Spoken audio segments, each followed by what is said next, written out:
Coronavirus has transformed the streets of America's cities in the last 6 months. From this to this. The US has gone from a handful of cases in February and packed streets to almost 5 million cases and socially distanced pedestrians wearing masks.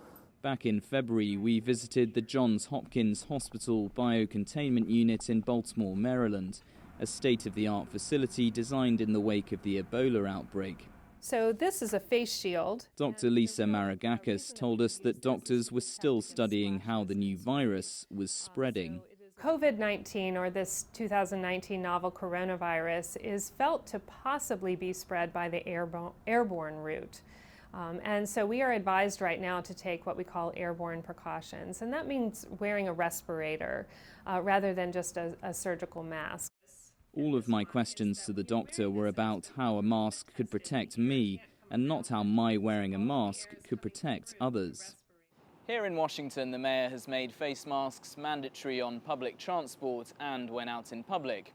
There are some exemptions, including for children under the age of 2, but otherwise, you have to cover your nose and your mouth when you're out in public.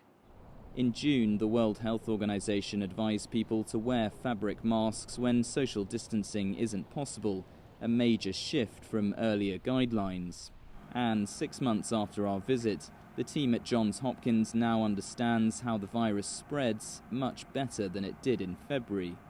We're starting to understand specifically that if you were someone who didn't show symptoms, you could also still transmit the virus. Or if before you had symptoms, you could also transmit the virus, which is something that was new from our perspective that we were starting to learn over time.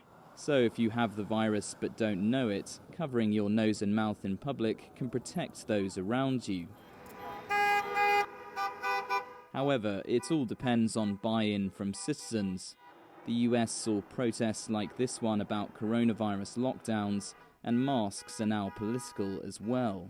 Polls show less than 50% of Republicans wear a mask every time they're out in public, compared to 86% of Democrats. President Trump's recent decision to start wearing one in public, though, could change at least some of his supporters' minds. Giles Gibson for CGTN, Washington.